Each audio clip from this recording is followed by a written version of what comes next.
Hi, my name is Brianna Jones, and I am the Assistant Director of Client Experience and Business Development at the Leadership Institute. Welcome to our webinar, Sorry, My Apology Needs Work. We are glad that you're here with us today. We want this session to be interactive. So we will be using the chat feature for polls and questions.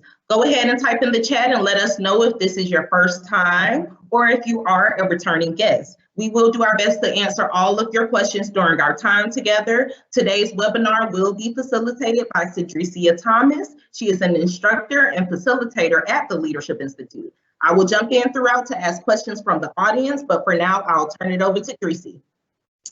Thank you so much, Bree, and thank you for everyone that is attending today. So today we're going to talk a little bit about the topic of apology. And, I landed on this topic during a time where I was building conflict resolution sessions for students. And so as I landed on this topic of apology, I wanted to begin to see how this correlates to leadership development, successful and courageous leadership, and how mastering this skill can really benefit you as a person and then those around you. I think additionally, we are in such a time of uncertainty, new normals. A lot of us were, out of our environment. We're just trying to figure it out and navigate. And I've even heard that a lot of people have just had to apologize lately.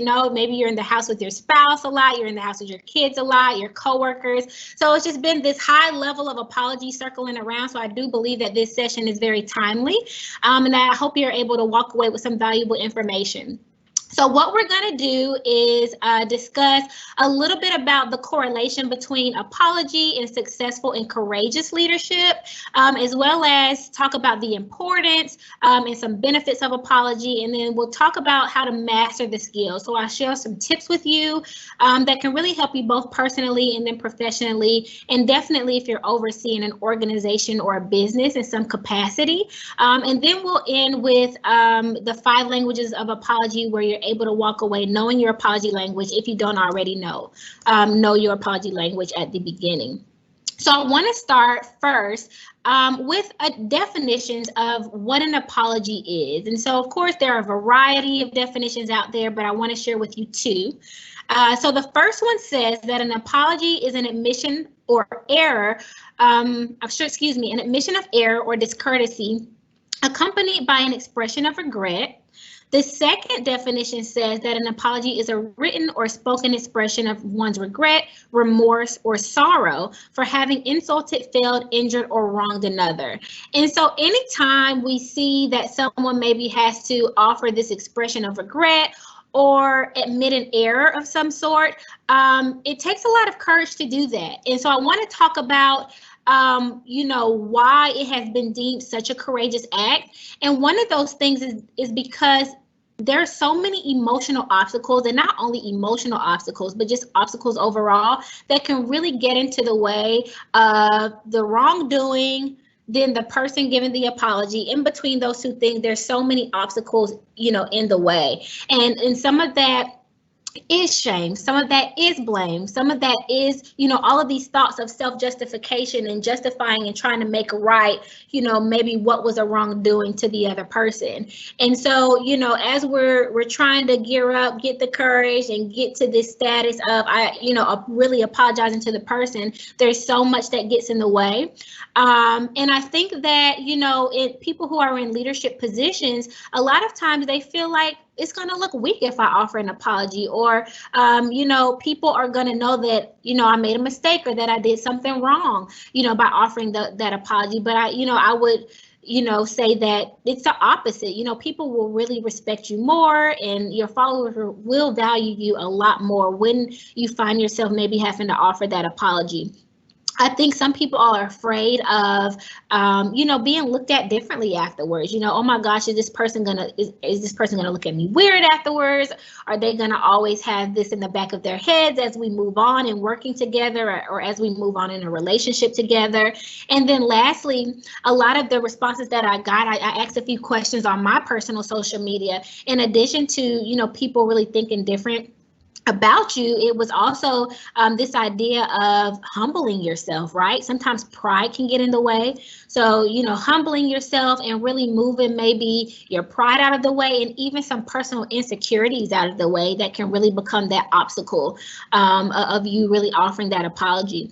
Lastly, you know, we live in this sorry not sorry era. I mean, if you listen to some of the songs, if you look at some of the TV shows, the movies, the news, you know, it's a lot of be you, do you, don't apologize for who you are. And so I think, you know, I see that there are benefits with that, of course, but I think with this sorry not sorry era, we have seen maybe more of a decline in people really offering, you know, effective apologies nowadays. And so, as you can see, all of these obstacles get in the way of trying to offer an apology. And so when someone does get to the point where they are face to face with the person, where they are communicating with the person in some capacity, whether it's written or it's verbalized, it really does take a lot of courage to get yourself to that point. And so before we move on, I want to even share with you two quotes from someone named John Cater, who has written a book on apologies. And he says here that apologizing is the most courageous gesture that we can make to ourselves. And then he also says that apologizing is not for the faint of heart. And so I want to go back to this first quote where he says that apologizing is the most courageous gesture we can make to ourselves. And although apologizing is really a gift to the other person, right? We're wanting to make sure that we're righting the wrong done to that other person. It really is a courageous and kind gesture to yourself. I've heard a few people say that after they gave an apology, and it settled and they were just kind of in their quiet space, that they really did feel brave. And so I think that not only does an apology help the victim, but it helps the person offering the apology. It makes you more brave. And then I think it can really impact our personal and self-development along the way. So when we look at this idea of courage and courageous leadership, we see here that courageous leaders are people who are able to push through uncomfortable situations. And so a lot of the skills that are attached to courageous leaders that you'll see at the bottom really directly tie into what an apology takes, right? So we see you have to get comfortable with being uncomfortable. Sometimes an apology is uncomfortable. You have to reveal vulnerability. Offering an apology can be a very vulnerable place for a lot of people. You have to say what needs to be said. You have to communicate openly and often. You have to hold yourself accountable, and you have to admit your mistake, which I think in a nutshell is what an apology is. And so as we continue to look at apology and just successful and effective leadership, a lot of times you'll see, okay, an effective or successful leader is someone who can communicate effectively, who can resolve conflict in the right way, who has a healthy level of emotional intelligence, and who's pretty self-aware. And again, just with these four areas, I do believe that apologies and having that skill of apologizing really can fall, or really does fall, within each one of these areas. You know, I think self-awareness is so important as a leader, and just being aware that you need to offer the apology is huge in itself, right? But without having that self-awareness, a lot of people may not even realize that they need to offer an apology. And emotional intelligence is so very important. You know, you're managing your emotions, but then you're also observing and managing the emotions of others. So really seeing how other people are reacting, really seeing, you know, how other people are navigating can really also help you see if an apology needs to be offered. And I'll pause here, Bree, for some questions if we have any.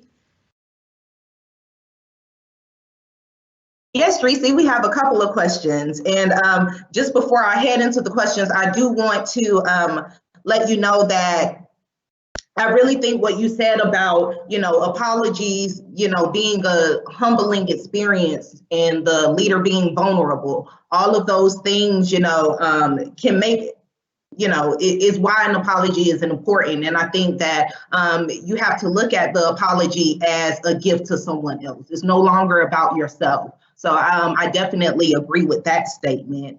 But yes, ma'am, we have a question from Chelsea. When you're looking for an apology and you don't get one, what can you do besides soaking it? Dreesy, you're muted, ma'am. Can you hear me? I can hear you now. Perfect. Thank you. The first thing that comes to mind is, of course, this idea of effective communication. So, you don't want to sulk in it, but if it is a situation that is really important to you or really is weighing it or having an impact on the relationship at hand, then I would say have a conversation, really let that person know how you feel. Because if you don't and you all quote unquote move forward, it's probably going to always be in the back of your head.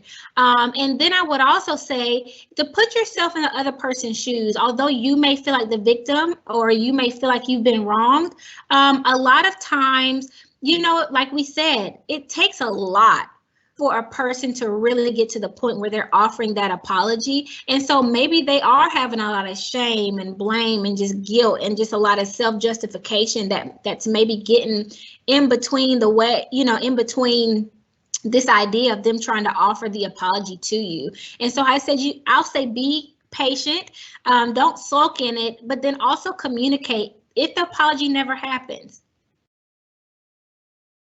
Thank you for that, Dreesy. And we have a question from Lisa, and she asks, can two people move on if an apology isn't accepted? I think so. Of course, a lot of this depends on the severity of the situation. I know a lot of times, sometimes we have simple situations. We have situations that are maybe more complex, but I think they can, if there is honest and genuine communication and conversations that are had. Because again, I think if that's not done, then it's going to always be in the back of somebody's head, whether it's one or both of the people that, we never got over this, maybe that wall is still there because that conversation was never had and maybe everything wasn't honestly and genuinely put on the table. Yeah, I totally agree with that, Dreesy. Two people, it's impossible sometimes to move on if, the receiver of that apology isn't willing to accept it. I think that it just means that there's a lot more work to do to, knock those walls down. And our last question before I throw it back to you, how should you approach someone that doesn't really feel that they have anything to apologize for?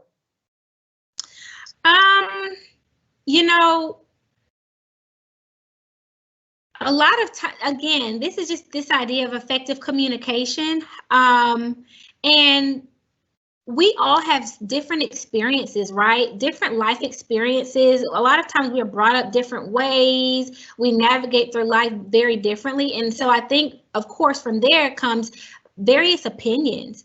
And so, someone may feel that they've been wronged, and then the other person is like, no, maybe you're just too sensitive and you can't handle honesty. So you have all of these complexities, right, that can get in the way of maybe an apology being offered as well. But I think that honest conversation, that genuine conversation of saying, maybe I don't think this was your intent, but this really hurt my feelings. I value our relationship. How can we move forward from this? And change behavior is something that's very important as well, too. So if the person doesn't realize that they've done a wrong, that's an opportunity for them to learn and grow. That's an opportunity for you all with you all's relationship, whether it's personal, professional, to learn and to grow each other and to learn each other. Because maybe with another friendship, an apology wouldn't have to be offered, right? Because you have two different people. But then with you all's relationship, maybe an apology does have to be offered. So again, it can be different for different people. We all have different backgrounds and experiences.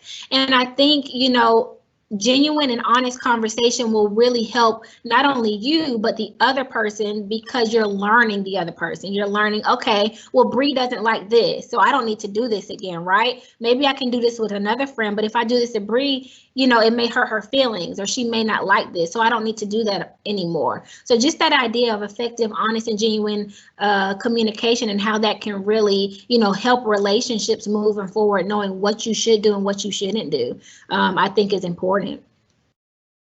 I couldn't agree with you more, Dreesy. I think that goes back to what you stated earlier about being vulnerable. When you don't know, if you feel like you don't have anything to apologize for, that's when you have to lean in and use your vulnerability to, figure out what it is that, you're not seeing.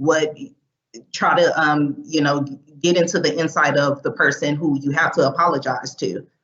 And go ahead, Dreesy, I'm sorry. I'm just agreeing with you, that's all. All right, I'm tossing it back to you.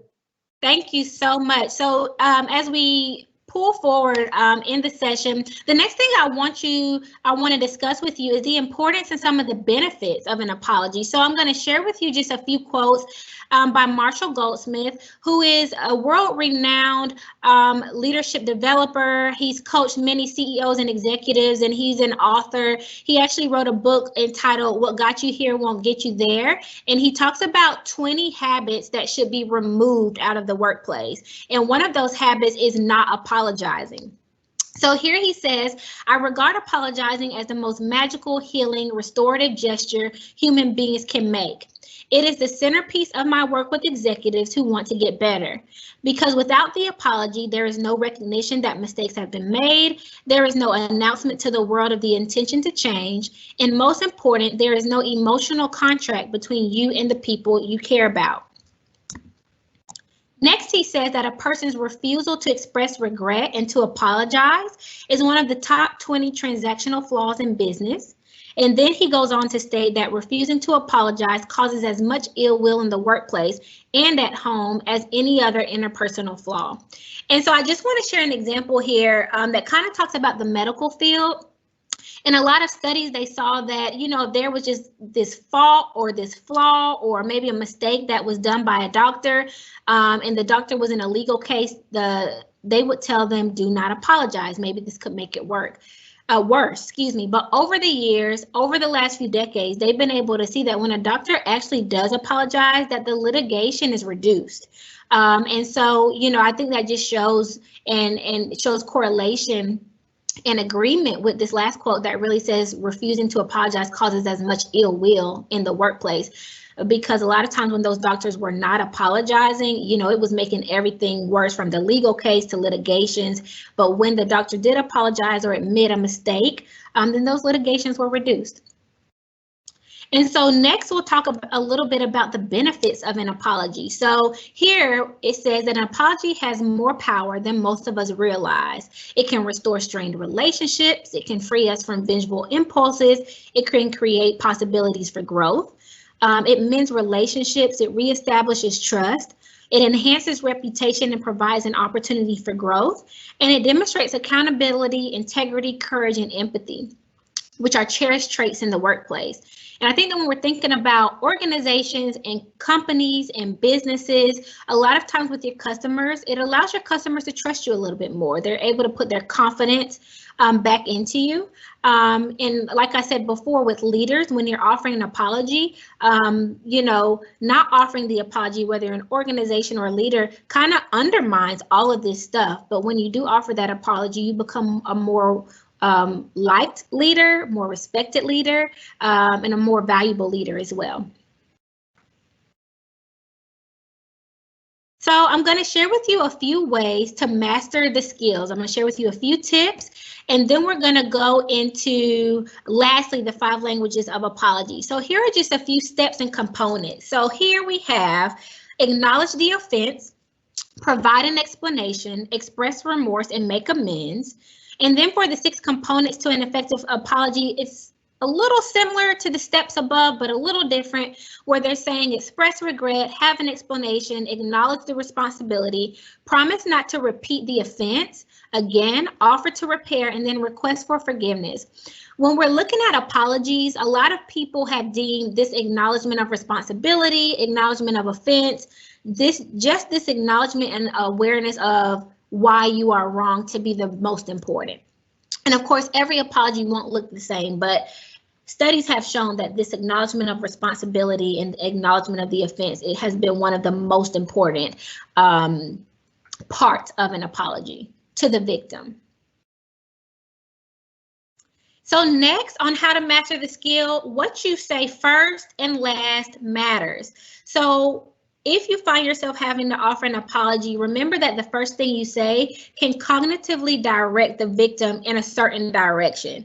So you want to be very mindful and very strategic about what you're saying first, because that sets the tone for the entire apology. Remember that you want to begin the focus on the victim, not on the self. The least effective apology is one that's offender driven.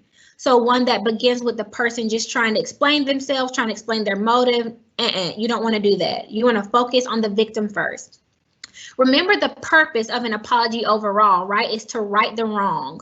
And some of the factors of a real apology include things like it being immediate, unforced, sincere, specific, appropriate expression of sincerity. And many prefer face-to-face and eye contact, but of course, depending on the situation, you may not be able to. So emails and letters and things like that may have to suffice.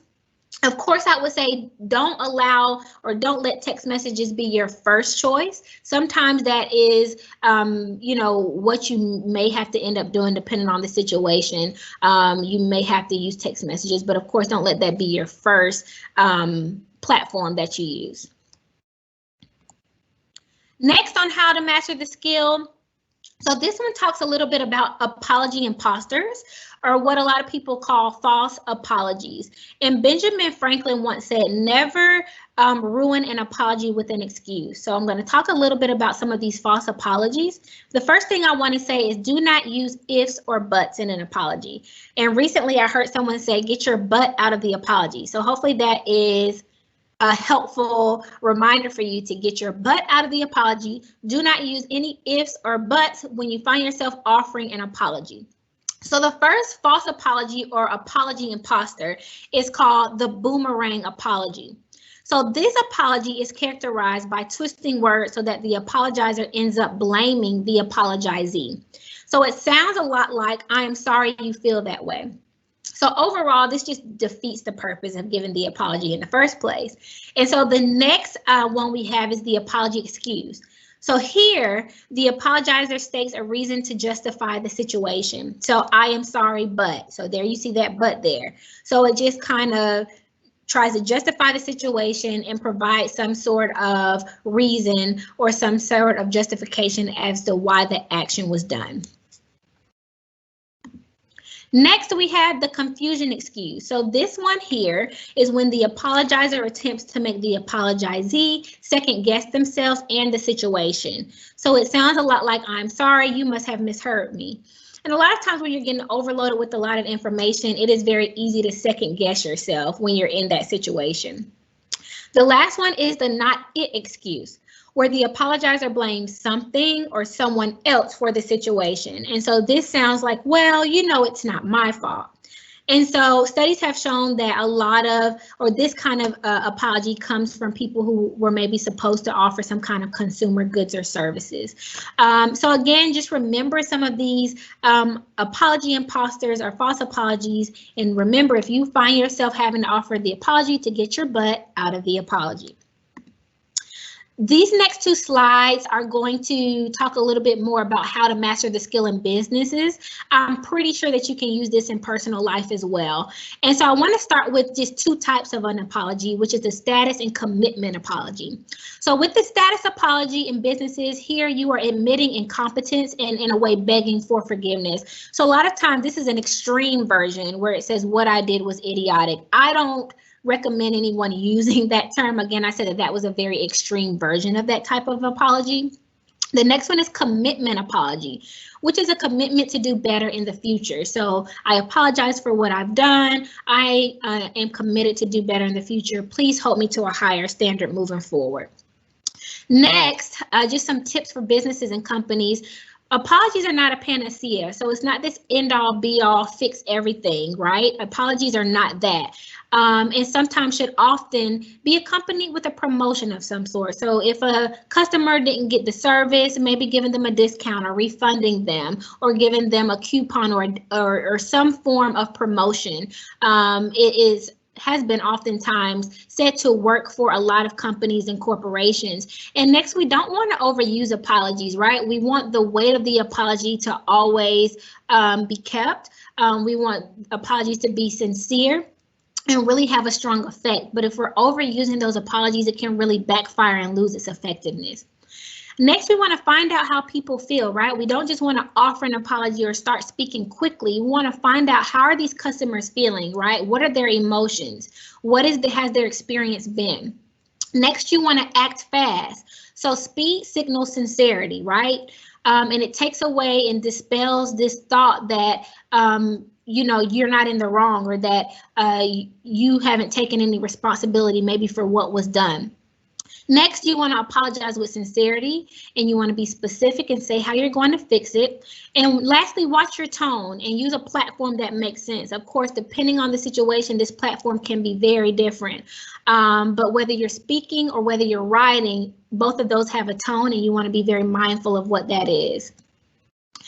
A few things here for businesses are a few questions. So for organization questions, if you're finding yourself in a situation where maybe you need to offer an apology, here are some questions that you can ask. One, was there a violation, whether real or perceived? Next, was the violation core or non-core? So when we're talking about core or non-core, did it directly impact products, services, or your consumers' experience with your products and your services? Did it directly impact your mission, your vision, your values?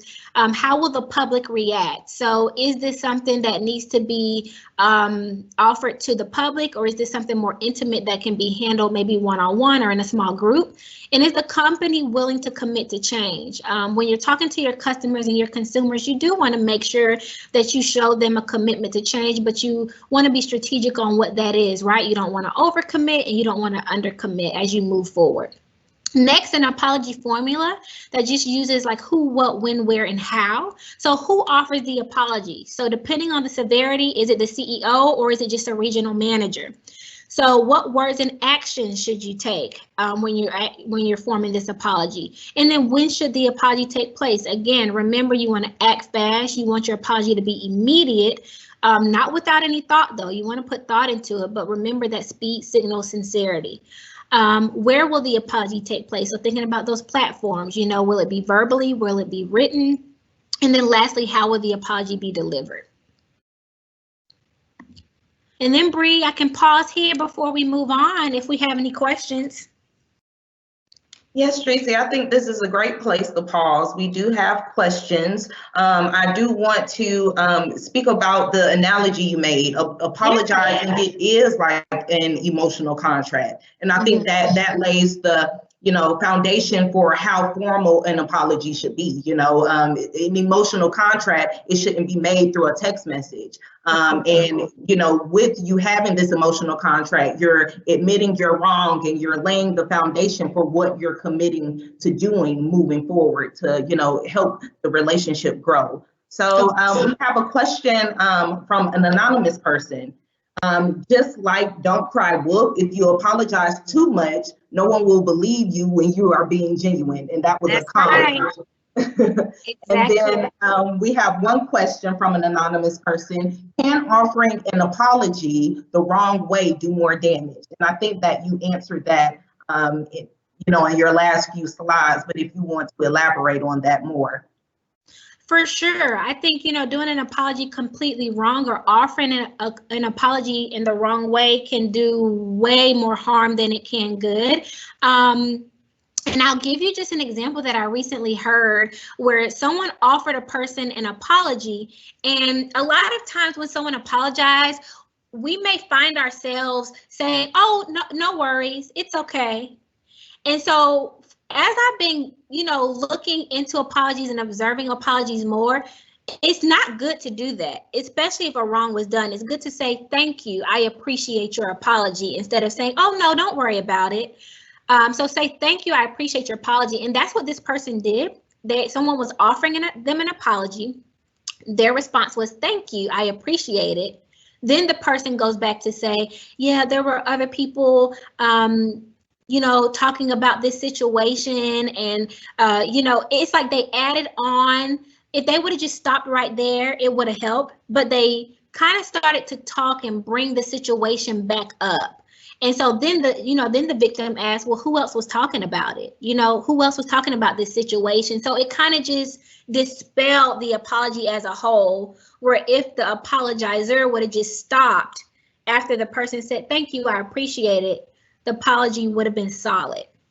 But because the person brought up the situation and kind of just delved into it more and just kind of added, more of their opinion to it, it just made the apology all wrong. And so the person said, I was better off without an apology even being offered. you know?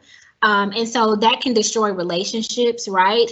That can destroy opinions of other people. And so we definitely want to make sure that we're being strategic when we're offering apologies. And you have to remember that there's so much going on in both people when apologies are being offered. Like, you probably have all of these thoughts running through your mind, right? You feel uncomfortable, right? You're trying to make sure that this person will forgive you. So there's so many things going on in the bodies and in the minds of people when an apology is being offered. So I think that awareness of all of those obstacles and the awareness of what's going on can really kind of help you if you do want to keep going and you need to stay silent, or if you do want to keep going and you realize, if I do keep going, this will harm the apology. So just being more mindful of where to stop, what to say, and how to say it. I think that's very important, and a bad apology can do much more harm than good, for sure. Right. It is definitely, I think I can, relate to what you're saying more. I'm aware that I have a lot of those emotional obstacles, going on in my head. So, when I'm apologizing, I'm trying to get all of those emotions out, but it's like I'm sticking my foot in my mouth, right? You should just leave it at the, I'm sorry for what I've done, and don't elaborate on, the situation at hand any more than it has to be. We have one more question before I toss it back to you. Okay. What is the time frame that is best to apologize? How long is too long? Oh, that's a really good question. I would say when we talk about immediate and acting fast, we don't want to just start speaking too quickly, right? So we want to take some time to maybe observe, to really see, what our feelings are, maybe take that moment to put ourselves in the other person's shoes to see, what is going on. We want to be very strategic.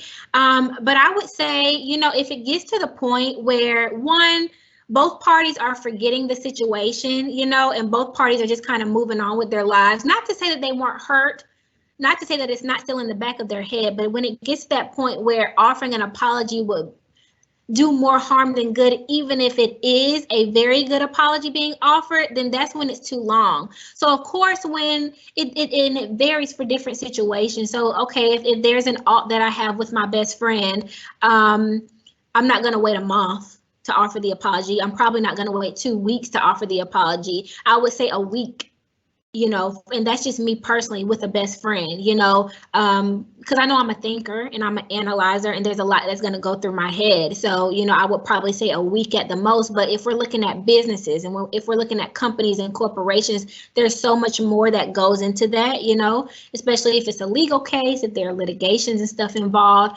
And so when it comes to corporations and businesses, totally different aspect. But personal, depending on the situation, depending on how you value it, I would say over a week may be way too long, way too long, and you have to, another thing is, when it comes to personal relationships, some people like to talk about it quickly and others do not. So a lot of times it depends on the people. I've had friends where it's like they don't like just conflict in the air. They don't like it at all. Like, it takes away from their peace. They can't think straight. They like to nip things in the bud immediately. Other people need time to think about it. They need time to process. So you have to consider the other person too. And depending on what the preference of the other person is, maybe it will be drawn out more than a week. Maybe it will take some more time. So it all depends on the situation, for sure. Thank you, Tracy. I think that, before you go into the apology, you definitely have to consider, what that other person likes. And, I think that helps you to figure out the time frame of the apology, because, in a business setting and in personal, it could be 2 different time frames. So I definitely agree with you in considering, where that person is and how they process different situations. And that's it for the questions right now. So I'll toss it back to you, Tracy. Awesome. Thank you, Bree. So as we go into the 5 languages of apology, I want to share with you 2 other helpful resources. So these are just a few resources if you're really wanting to dig deeper into this topic of apology, how to navigate through conflict a little bit more effectively. First, we have Compassionate Accountability by Next Element. And then next we have a book entitled Effective Apology by John Cater, and I've shared a few of his quotes throughout this session. But he gives the 5 dimensions of an effective apology and allows you to discover your apology quotient, which is also known as AQ. But the resource that I want to zone in on today is called The 5 Languages of Apology by Gary Chapman and Jennifer Thomas. And some of you all may recognize Gary Chapman from the 5 love languages. He is the same person who created the 5 love languages. And here, this allows you to discover your apology language, the apology language of others, and to ensure that your apologies are effective, understood, and accepted. So here are the 5 apology languages. We have expressing regret, accepting responsibility, making restitution, genuinely repenting, and requesting forgiveness. So what I'm about to do, and I believe you have got a copy of the 8 questions that I'm about to read to you. Hopefully you've had some time to look them over. What I'm about to do is allow you to go through 8 of the questions that are on the assessment, and I want you to select the best option that works for you. So again, select the best option or the best response that would work for you. And so just a heads up that I'm going to be reading through each one of the questions. If you want to go at a different pace, feel free to. And make sure you have pencil and something to write with. Pen, paper, pencil, all of that good stuff. Okay, so first question. Question 1. Your business partner failed to consult with you on an important matter of mutual interest. He or she should say, A, I know now that I hurt you very badly. I am truly sorry for what I did. B, I really blew it this time. I was wrong to not include you in this decision. You have a right to be upset with me. C, is there anything I can do to make up for what I did? D, in the future, I plan to consult with you no matter what. I won't bypass you in making decisions again. E, you have every right to hold this against me, but will you please forgive me? Again, you're choosing the response that would work the best for you.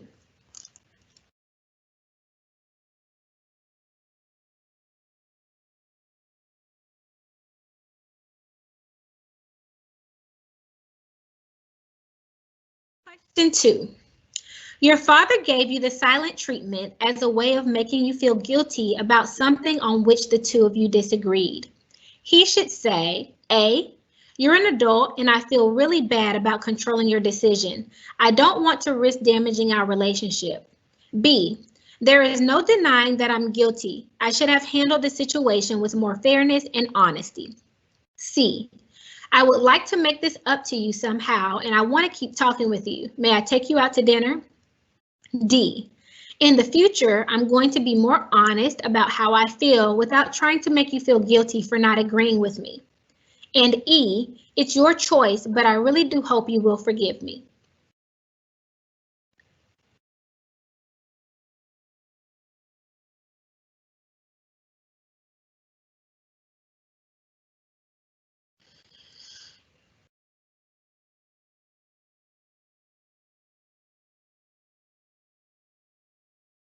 Question 3. Your neighbor asked you to wait on him or her outside the arena, but he or she never showed up for the concert. He or she should say, A, I'm so sorry you had to stand there waiting on me.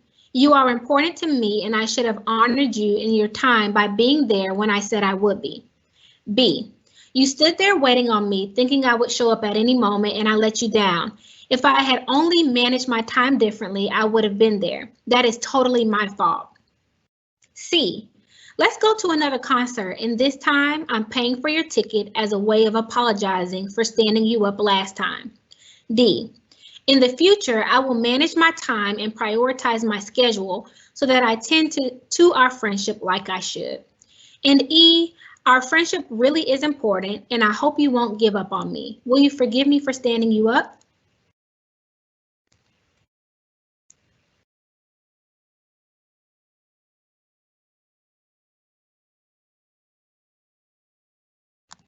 Question 4.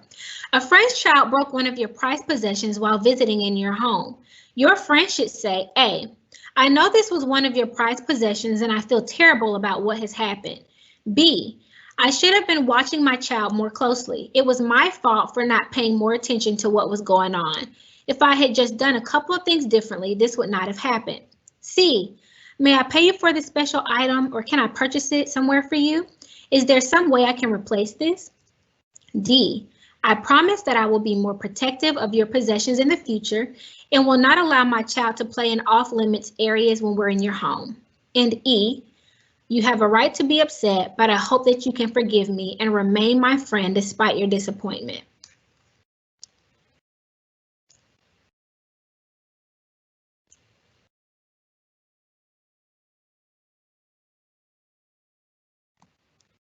Question 5. Despite his or her promise to keep your secret, your coworker broke your trust in him or her by telling others in the office.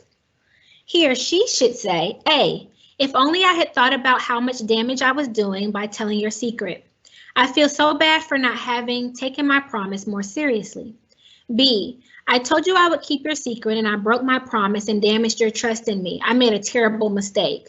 C, help me know what I should do to restore your trust in me.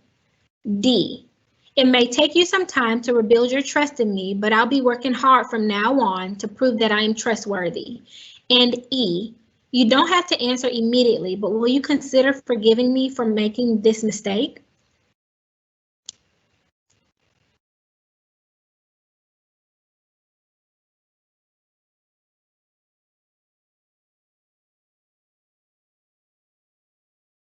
Question 6.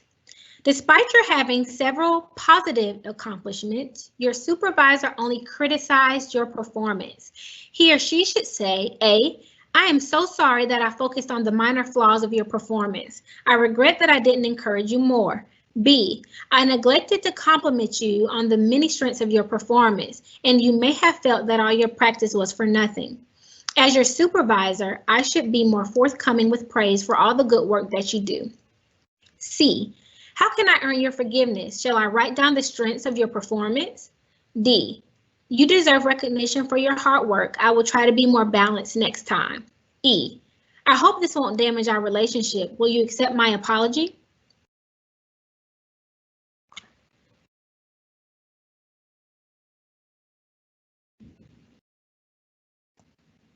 Question 7.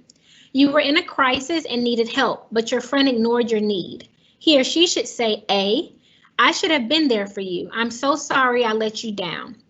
B, I let you down when you needed me the most. I made a terrible mistake.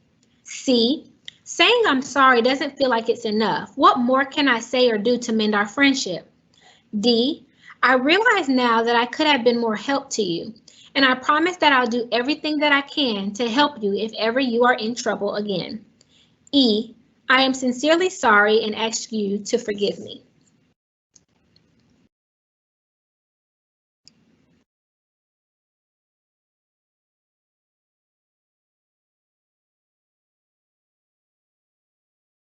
The last question, question 8. Your spouse lashed out in anger against you when you had done no apparent wrong. He or she should say, A, I wish I had not hurt you by yelling at you. I feel so bad for how I treated you. B, I was angry, but I had no right to speak to you that way. You did not deserve that. C, what can I do or say to make things right between us?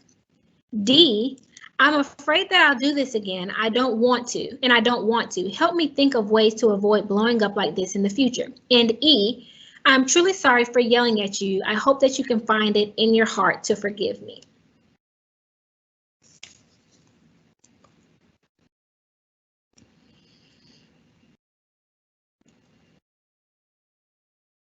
So as you finish up your questions, remember that there are 8 questions. I'm going to go through each one of the 5 apology languages and just kind of talk through each one. And as I'm doing that, if you could place your apology language into the chat, as well as let us know if you agree with your findings. So A, if you have majority A, your apology language is expressing regret.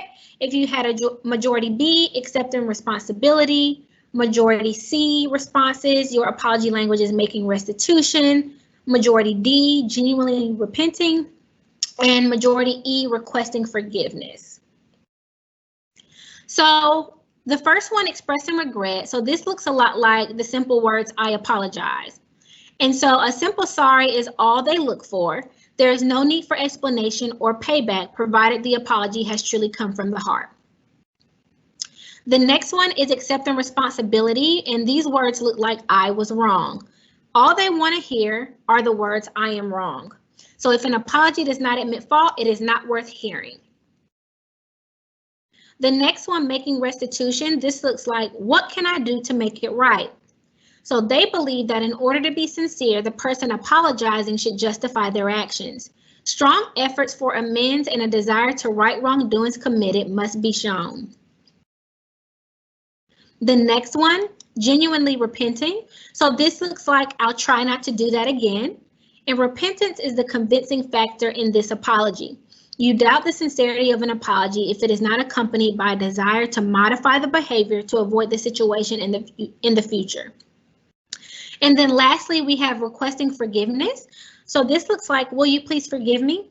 And they want to hear a physical ask for forgiveness. They want assurance that the other recognizes the need for forgiveness, and it shows that they realize they've done something wrong. So as you are placing your apology languages in the chat, I want to say to you, I hope, one, that it brought clarification to you, and then two, you may look back and kind of have a light bulb moment and realize that maybe you were offered an apology and you just didn't feel like it was adequate enough. It could possibly be that they were not speaking your apology language at all. Throughout the assessment, again, these were 8 questions. You may feel like you have 1 or 2, and that is totally normal. That is totally fine. For it to have more of like a primary or secondary. And if you've taken assessments like DISC and Myers-Briggs, even when you get your official DISC responses back, you'll see that it does give you your 2 letters, whether it's I/S or C/D, where you have your primary and secondary. And many times you're thinking of these situations in various mindsets. So a lot of times professional versus personal. And so you may have a different desire on what type of apology you receive. And that too is normal. Typically at our core, we do have a specific apology language, at least 1 or 2 that we do desire over the other 3. But it is normal to have a different mindset for each and to have more than one that's speaking to you.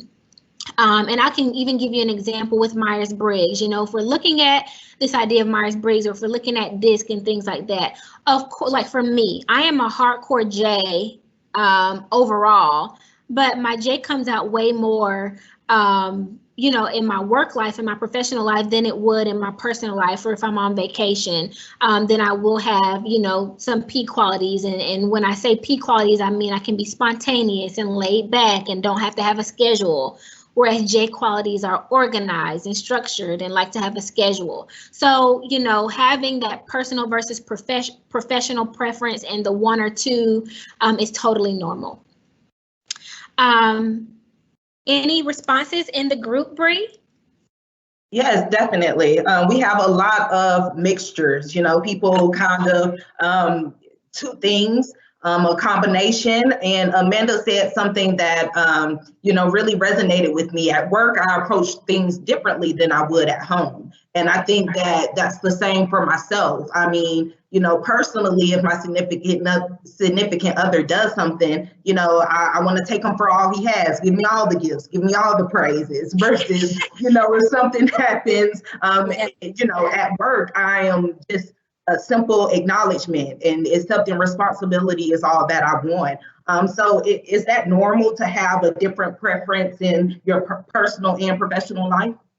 Of course, totally normal. And that's what I was saying before, you know, given my example with Myers-Briggs, with, you know, how, you know, what you desire in your professional life may not be what you desire in your personal life. And I want to tell you that, you know, every situation is different.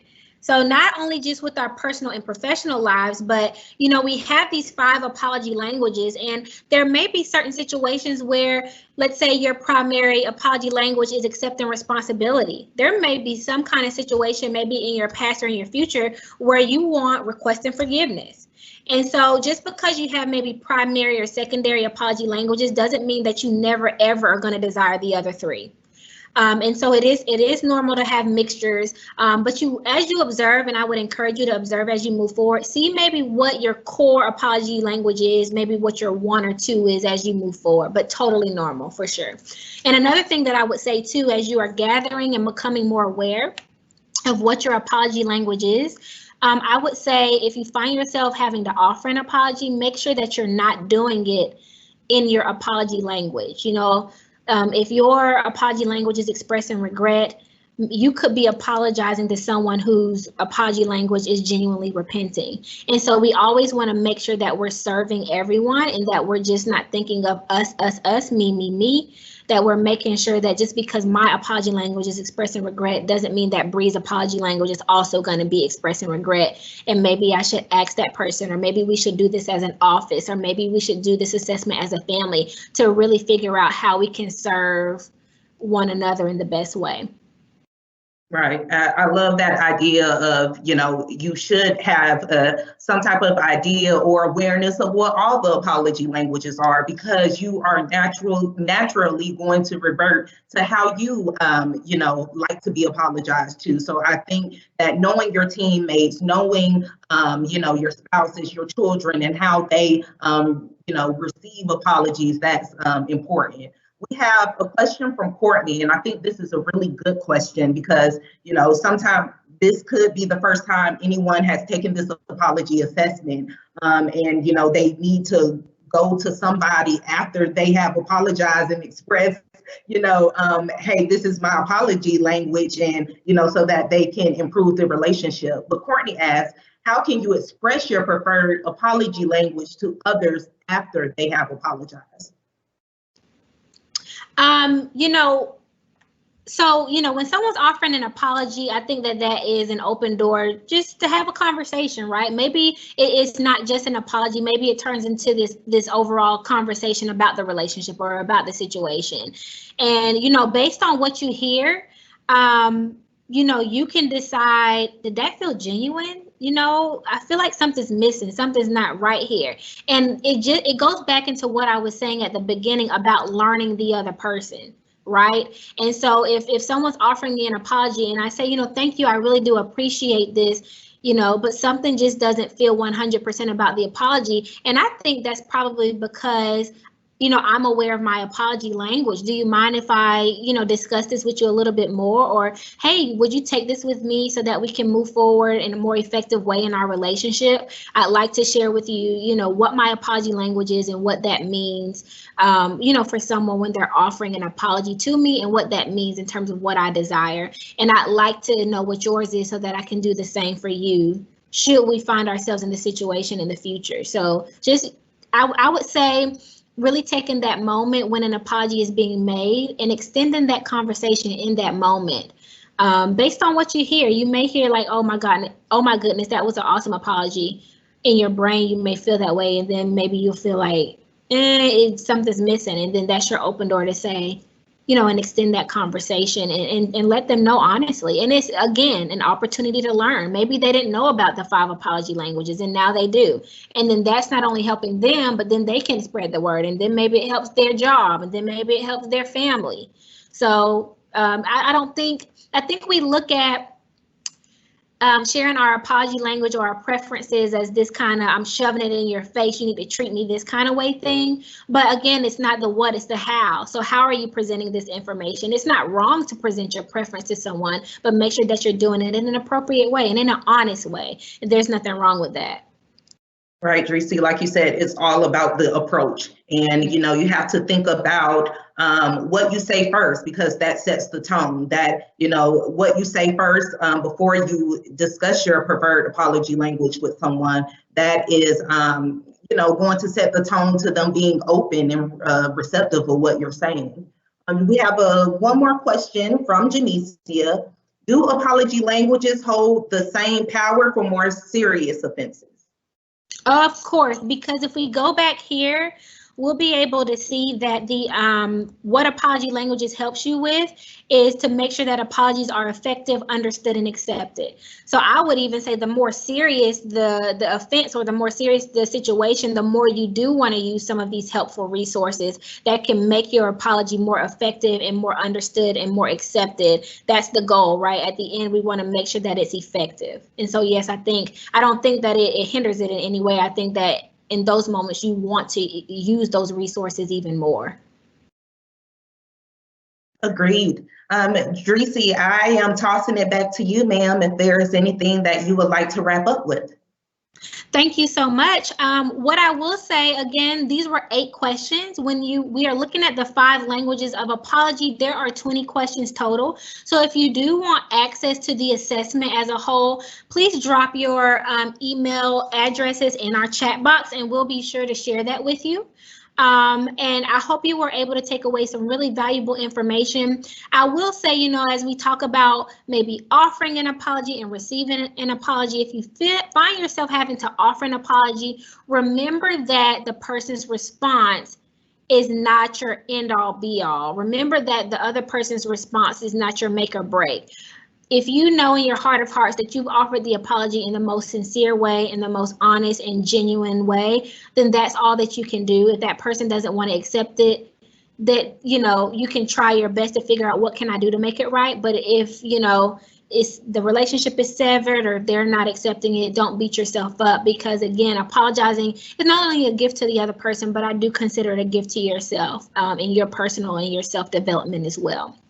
So I do want to leave you with this quote here that says that apologizing is one of the most powerful and resonant gestures in the human arsenal, almost as powerful as a declaration of love. If love means I care about you and I'm happy about it, then an apology means I hurt you and I'm sorry about it. It compels people to move forward into something new and perhaps wonderful together.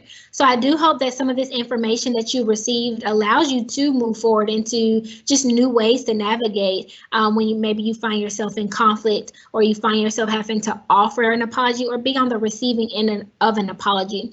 And I hope that you were able to take away some tips that'll help you. If you didn't know your apology language, you now know your apology language, and you also have some of the tips and some of the importance and the benefits of what an apology can provide, not only for you, but for those around you. So I hope you were walking away with some knowledgeable information, and thank you again for attending today.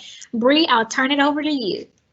Thank you so much. Thank you to everyone who joined us today from your kitchens, from your children's playrooms, from your dining tables. We will make the slides and the recording of this presentation available on our Facebook page within 48 hours. If you want this information emailed to you, please leave your email address in the chat and we will send everything your way. We are interested in your feedback, so take a few minutes to complete the post-event survey. You can access this via QR code or bit.ly link. We will also post it in the comments. Follow us on Facebook at CSU Leadership and stay tuned for more information on our next webinar. On behalf of the Leadership Institute, thank you for all of your questions and engagement. If you have topic ideas, questions, or want to know more about the Leadership Institute, email us at leadershipinstitute@columbusstate.edu, and we'll see you next time. Bye-bye.